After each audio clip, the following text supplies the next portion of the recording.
cada día los votos que están a favor de la gente irresponsable van a ir creciendo y creciendo y creciendo.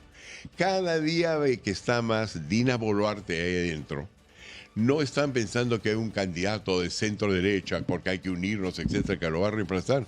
Si no me voy a ir. Es lo que sueña Juan Carlos Tafur, un candidato de centro derecha. No, mira, yo soy un candidato de centro derecha. Según las estadísticas que acaban de salir, ahora ya están más claras, salimos segundos en la boca de uno. Está en nuestros estudios, como ya lo anunciamos, Hernando de Soto. Hernando, bienvenido. Buenos días. No sé por dónde empezar, sinceramente, porque tenemos tanta agenda. Y tal vez lo más directo, lo más inmediato, qué pena que no tenemos la foto. Vi una foto tuya de padrino de un matrimonio en Puno de uno de los dirigentes de la minería informal probablemente más importantes del país. Y eso es como una... ya es una definición de posición sobre la controversia que hay en este momento sobre cómo enfrentar el problema de la formalización minera. Exitosa. No sé si has visto la campaña de la Sociedad Nacional de Minería diciendo Reinfo igual, en resumen, delincuentes, ¿no? Sí. ¿Qué piensas tú de esto? ¿Cómo arreglamos ese tema para empezar? Bueno, en primer lugar, lo que habría que hacer, si fuera Sociedad Nacional de Minería y Petróleo, es poner un cierto contacto con la realidad. La persona a la cual tú refieres, que es mi ahijado, porque he sido padrino de su matrimonio. Como yo le digo a él, desgraciadamente la única persona que he logrado formalizar en Puno debido a las trabas que existen. Mi gran amigo y un hombre excepcional llamado Ayamamani Quispe.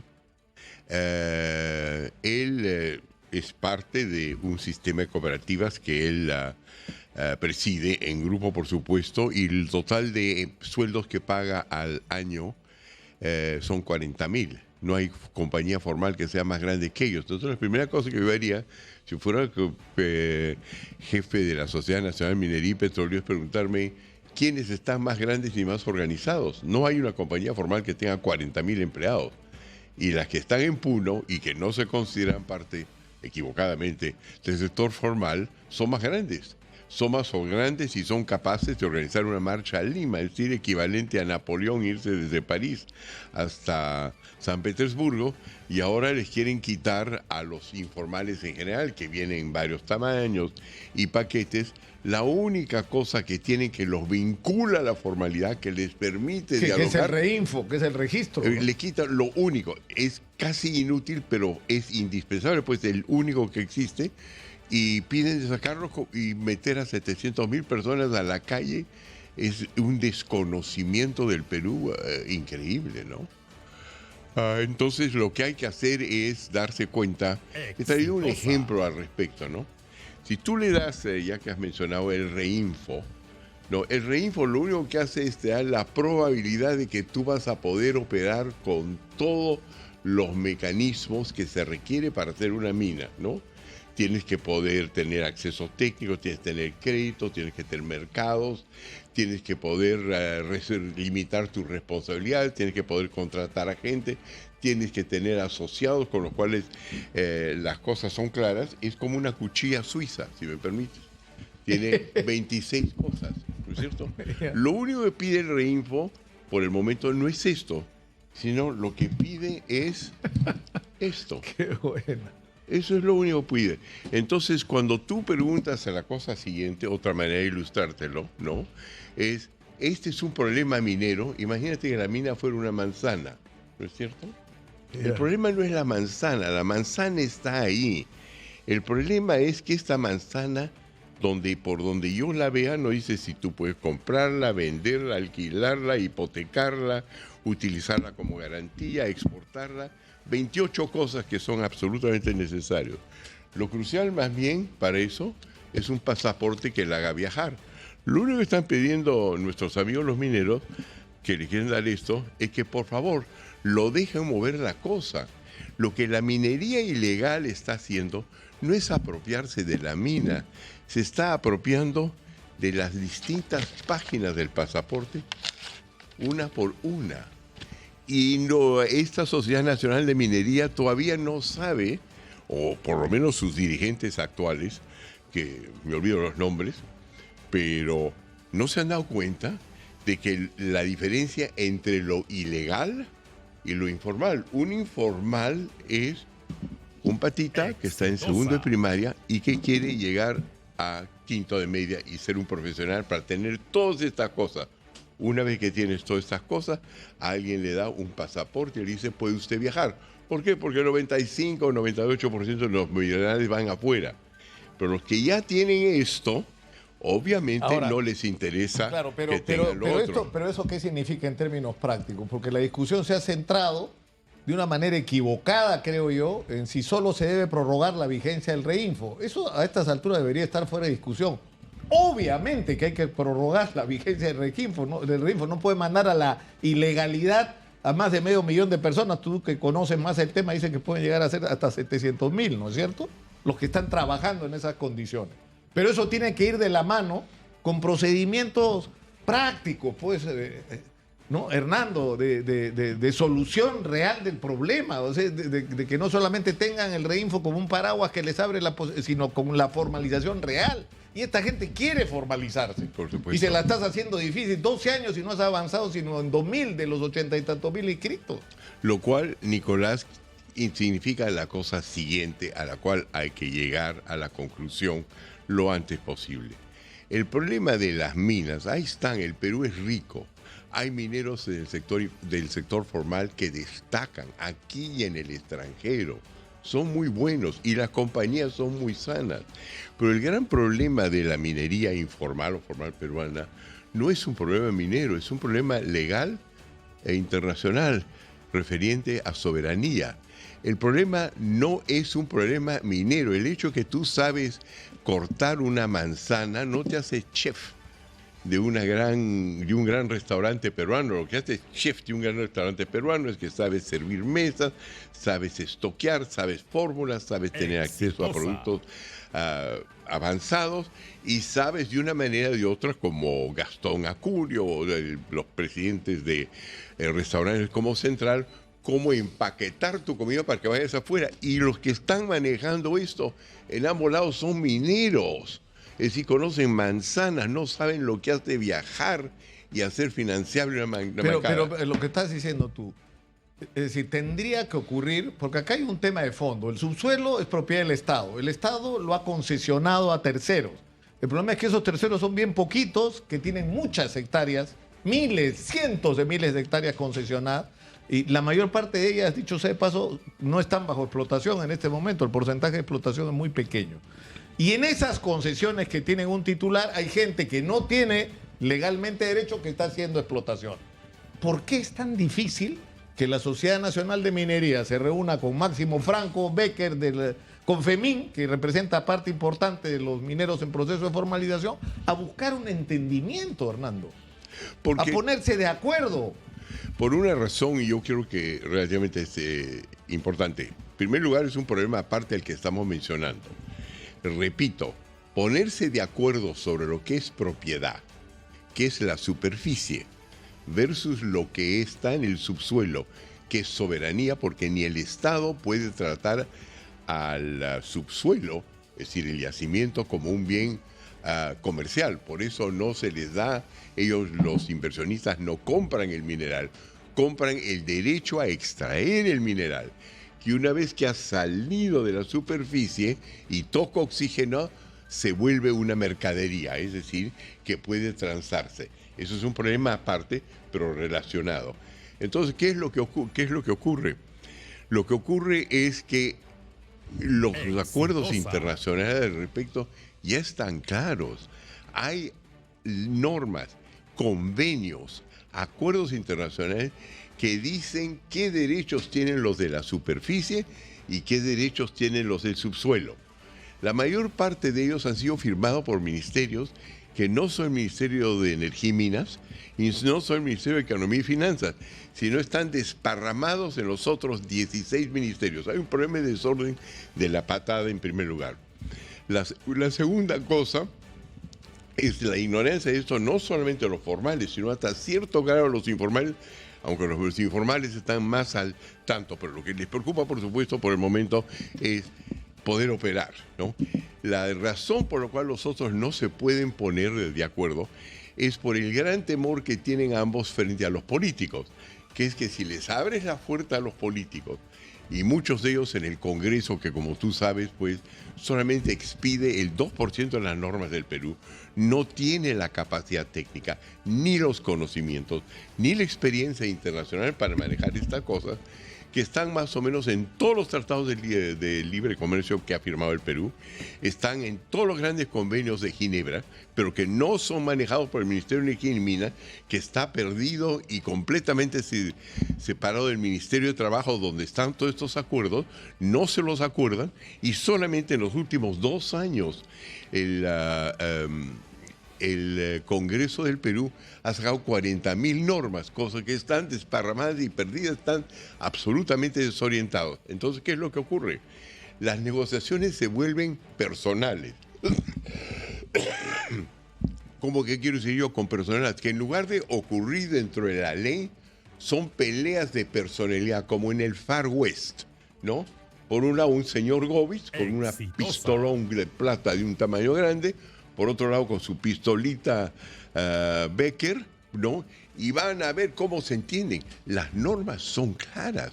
Lo que pasa es que el Perú no se las arregla, el Congreso no tiene la capacidad y el Ejecutivo tampoco de hacer estas diferenciaciones y convocar para que esta transición de un régimen de informalidad permita que estos informales se reúnan con los formales y eviten una cosa que es tremenda hoy día, que ha entrado un tercer grupo completamente separado, parece no reconocerlo, la Sociedad Nacional de Minería y Petróleo, que se llama ilegal, que son los que están metidos en narcotráfico, que ahora en lugar de invertir en la hoja de coca, están invirtiendo en el oro, tratando de meterse porque ha subido y de el precio apoderarse mayor. de explotaciones ajenas, ¿no es cierto? Y entonces, ¿qué hacen estos ignorantes?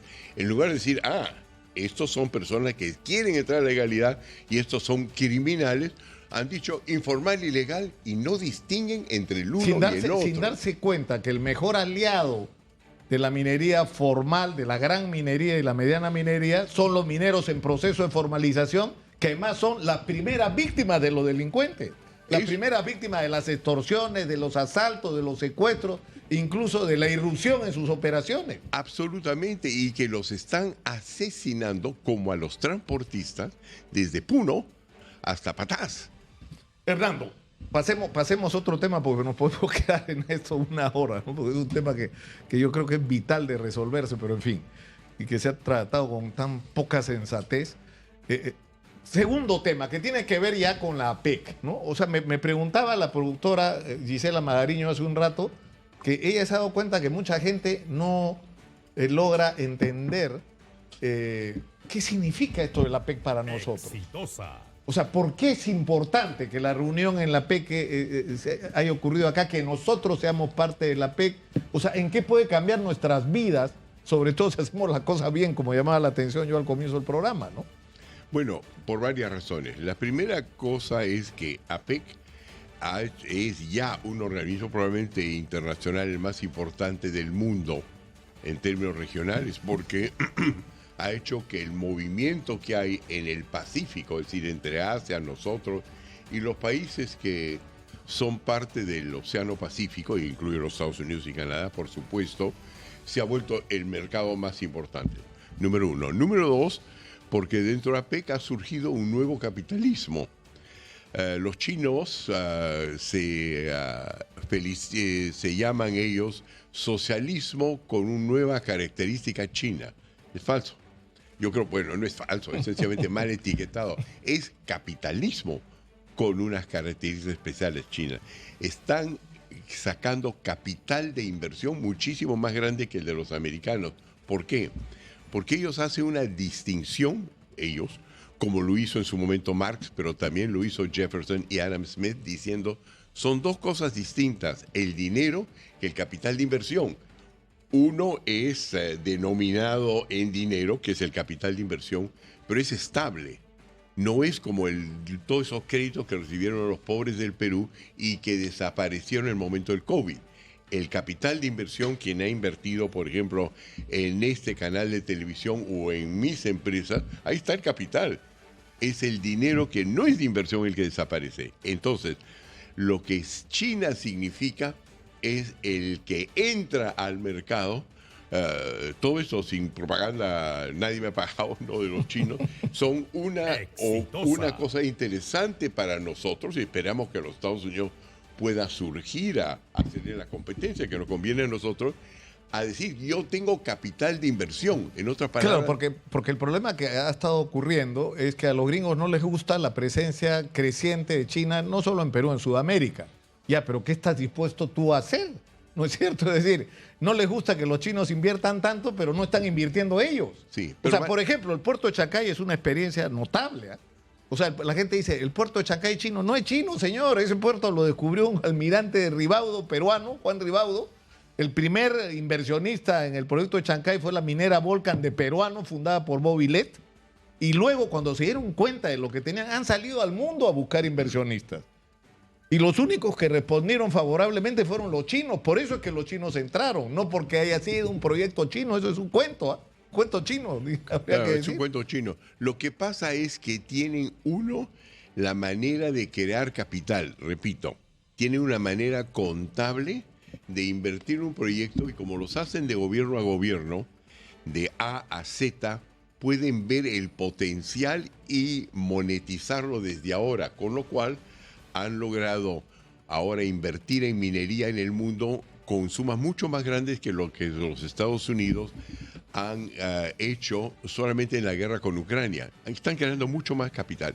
Entonces, la primera cosa que tiene que ocurrir en los Estados Unidos es darse cuenta que no es una medida solamente con consecuencias geopolíticas, sino que han encontrado una forma de hacer capitalismo distinta de la practicada, pero muy bien concebida ya por tiempos de Adam Smith. Y yo acabo de estar en los Estados Unidos, he conversado con algunas personas que ya se identifican como parte del grupo Trump para que cambien sus políticas al respecto, porque creo que el gobierno del presidente Biden no la vio, no la ve, y estos pueden comenzar a verla, entre otras cosas, porque son financistas, y por un lado, y porque están muy asociados con la tecnología de la información, que quiere decir que saben que una buena parte del dinero de inversión puede venir con la criptomoneda.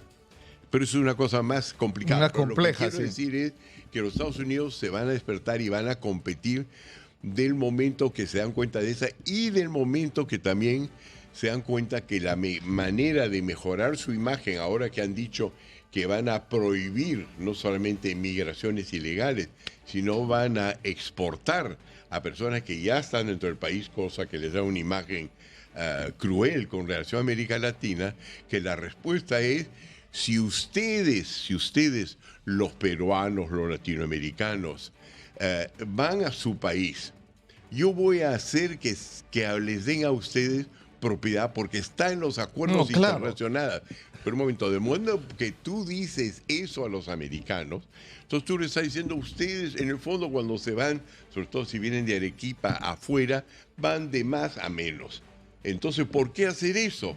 ¿Qué pasa si yo, invocando tratados internacionales que he firmado con ustedes, el TLC y 11 convenciones, me aseguro que no los discriminen y solamente le den esto y comiencen a darle esto? Claro, pero es decir, el asunto de fondo, porque o sea, ahí hemos entrado, por ejemplo, en el riesgo que es el gran temor de la inmensa comunidad peruana y hispanohablante en los Estados Unidos, que los van a votar en los Estados Unidos. Incluso hay gente que en algunos estados ha dicho que así tengas papeles.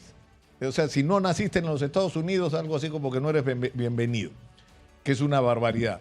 Entonces hay una manera de enfrentar el problema que es, digamos, bajar la tensión. Ya hubo un conflicto con el Papa. Tú interviniste en ese primer conflicto con el Papa en el gobierno anterior de Trump y el Papa, sí. Claro, pero es decir, la discusión es por qué la gente tiene que emigrar a los Estados Unidos. Porque las cosas están muy mal en nuestros países, porque la gente no encuentra esperanza en su propio país. Claro. Entonces, lo que hay que hacer es transformar la vida en nuestros países, darle una vida mejor, una vida de calidad, una vida con expectativa. Y la gente se quedaría acá, ¿para qué te vas a ir a otro lado? Claro. Si eres feliz en tu propio país. Pero claro, la idea es mejorar la formalidad y no y por otro lado, olvidarse que el problema es informal. El problema en Perú es la formalidad. Es tan mala la formalidad, pero así tan mala, de que la primera cosa que ocurre realmente cuando alguien se formaliza completamente el Perú quiebra. Ellos saben perfectamente que mira, la compañía peruana de teléfonos cuando se privatizó, Claro. ¿no es cierto?, valía 57 millones de dólares. Trataron de salir a venderla, según el valor del mercado, no lo lograron. Regresaron y había gente de mi instituto en esa comunidad y lo que dijeron es, sin tocar a la compañía peruana de teléfono, sencillamente cambiamos la norma para que estén a la altura de una norma occidental y se vendió en 2.000 millones de dólares, 37 veces más. El problema no es la informalidad en el Perú, eso es una consecuencia de una muy mala formalidad que está producida por todas estas personas que están en el Congreso y que queremos votar. Que no, que están, pero es que yo no puedo creerlo, sinceramente. Estamos inaugurando el puerto de Chancay y no solamente no hemos hecho nada en términos de infraestructura, servicios, no hay acceso de carretera, sino encima ni siquiera tenemos propuesta. Es decir, ni siquiera la creación de la zona económica especial se ha definido. Mira, hoy, primera plana de la República, MEF y Produce discrepan sobre exoneración de impuestos al puerto de Chancay. Exitosa. Es decir, el Ministerio de la Producción dice 0, como es normalmente, sobre todo en su inicio, una zona económica especial, y el Ministerio de Economía dice 15. Sí. El problema no es, repito, minero. La gente sabe hacer minería y los mineros formales peruanos son fantásticos. El problema es legal. Pero en el caso de Chancay, del puerto de Chancay, Sí. ¿Qué es pasa? decir, ¿cómo enfrentas eso? O sea, hay que crear una zona económica especial, ¿no es cierto? Claro. Hay que convertirlo en una plataforma de producción industrial, no solamente una aduana donde entran y salen productos. Pero para eso hay que saber que estás hablando de dos sistemas de derecho. Uno es la propiedad, que es el bien transable, y el otro es la soberanía, que es el poder del Estado dentro de eso mismo. Por ejemplo, si yo en este momento decido que te quiero vender mi casa, no hay ningún problema, derecho de propiedad. Pero si yo te digo, te voy a vender el oro que tengo aquí debajo, está prohibido. Eso es soberano y del Estado. Entonces, la pregunta que hay que hacerse para que no haya líos es, ¿qué se va a hacer con Chancay? ¿Va a ser un puerto libre, abierto, donde entramos todos, o va a ser una colonia china? ¿Ya? Entonces, y la misma cosa ocurre con una inversión americana. ¿Va a ser competitiva, abierta para todos, o va a ser exclusiva con un club ficho en Lima, en lo cual solamente entramos algunos y el resto no puede entrar a la playa? Hay que saber eso. Y Claro, pero lo que acá estuvo... pero lo que te quiero decir es bienvenido todo eso, pero lo que pasa es que en el Perú hay con todos los excelentes abogados que tenemos, dentro de los cuales está mi hermano Javier Pérez de Cuellar y todo eso, no hay mucho conocimiento al respecto que sabe distinguir soberanía de derecho de Claro, propiedad. pero por eso, o sea, la propuesta, Exitosa. uy, estamos al borde de las 9, pero vamos a seguir después, ¿no es cierto? Pues, porque yo quiero que hablemos un poco también del tema Trump, nuestras relaciones, ¿no? Y tu experiencia personal. Pero, o sea, por ejemplo, Leopoldo Monzón ha dicho, y ha sido tomado, fíjate, por José Luna, que estuvo ayer, que he visto que lo ha propuesto en el Congreso, ¿no? Que se cree una zona económica especial que vaya desde Huacho hasta el Parque Industrial de Ancón, es decir, que sea enorme y que además esa zona económica especial tenga 0 de impuesto a la renta en los primeros años y que tú establezcas como territorios. Dentro de esa zona económica especial, esto va a estar dedicado a la producción de refinerías, ¿no es cierto?, al desarrollo. Esto va a ser dedicado a la producción industrial, esto a los desarrollos tecnológicos, esto a la industria textil, esto, y abres un proceso donde las puertas están abiertas para todos y deja de ser un producto o un proyecto que solo les interesa a los chinos que van a tener su puerto de entrada y salida. Se convierte en otra cosa, ¿no es cierto?, para todo el mundo. Claro, es la creación de una economía de mercado a pasos y a plazos. Sí, tengo que ir a la pausa, Hernando, perdón. Nos vamos, me entusiasmado un poco con este tema. Nos vamos a la pausa, pero antes un mensaje para ustedes. Siempre pensando en el bienestar de sus pacientes, Surcosalud atiende, escuchen bien, esta semana normalmente, incluyendo los días feriados 14, 15 y 16 de noviembre, en todas nuestras sedes, desde las 7 de la mañana hasta las 6 de la tarde. Es decir, Surcosalud atiende 14, 15 y 16 así sea declarado feriado. En Surco Salud, cuidamos de ti. Vamos a la pausa. Esto es Exitosa, 95.5 en la FM en Lima, canal 34 en Movistar. Volvemos. Estamos en Exitosa, la voz que integra el Perú, 95.5 en la FM en Lima, canal 34 en Movistar. Soy Nicolás Lúcar, esto es Hablemos Claro. Estamos en nuestra secuencia de cobertura sobre APEC 2024. Hernando de Soto, hemos conversado. Yo quisiera que resumamos puntualmente para entrar finalmente al tema que creo que es un asunto de fondo en este momento, que no terminamos de tomar conciencia de lo que está ocurriendo. Pero primero, sobre el tema de la formalización minera, tú lo que dices es tiene que mantenerse la vigencia del REINFO y tiene que resolverse ese problema. O sea... Es el único hilo que mantiene una relación entre la informalidad y el Estado. Los rompes y los has entregado a la economía ilegal, a la economía de los gángsters, y ahí esto se vuelve el pandemonio. 2. Puerto de Chancay. Tiene que haber zona económica especial, ¿no es cierto? Y tiene que haber el régimen tributario que todas las zonas económicas especiales tienen, no la que pretende el ministro de Economía. Claro, queda por definir si queremos una zona de libre comercio, si queremos un parque industrial o zona económica especial, porque cada una de esas palabras anda cargada de significado. Claro. Pero el hecho es que si tú insertas eso, y los chinos se están dando cuenta, dentro de la mazamorra legal que ha creado este y anteriores congresos, estás perdido y por lo tanto quieren un sector aparte, y para los liberales eso es buena cosa porque nos permite crear una especie de zona liberada, así como el Cuba libre, un Perú libre. Es como otro, guardando, o sea, robándole la expresión, es decir, es como crear un Perú dentro del Perú. O sea, esta zona económica especial, cuando yo escuchaba el otro día a gente como Polo y a otras personas hablando sobre el tema, ¿no? O sea, la idea es crear un modelo de cómo debería funcionar el Perú, de cómo deberían ser las cosas, de un espacio en el cual se promueve la industria, se promueve la inversión, se respetan los derechos laborales, los derechos ambientales, hay calidad de servicios, hay infraestructura, hay conectividad, hay acceso a educación de calidad. Nos convertimos en un país que entra en la ruta de la industrialización. Por Dios, estamos construyendo una república dentro de la república. Eso es lo que hay que hacer en Chancay. Claro, y lo hace los Estados Unidos todo el tiempo. Por ejemplo, poca gente sabe, pero 70% de la industria del transporte de pasajeros en Chicago hace 20 años era informal. Eran esos tipos que te reciben en el aeropuerto y dicen delivery, y un tipo con un aspecto de hindú te recibe, negocia algo contigo. Eso se ha eliminado creando, ¿qué? Una zona especial. ¿Cómo se llama? Uber. Te saltas a la garrocha de la ley local y demuestras a todo el mundo que la liberación es buena, y con eso comienzas a formalizar el país, claro. Ahora, yo decía, sin darnos cuenta, Lima se ha convertido, gracias a la reunión de la APEC, en el escenario de un encuentro que es Joe Biden por un lado, Xi Jinping por el otro lado.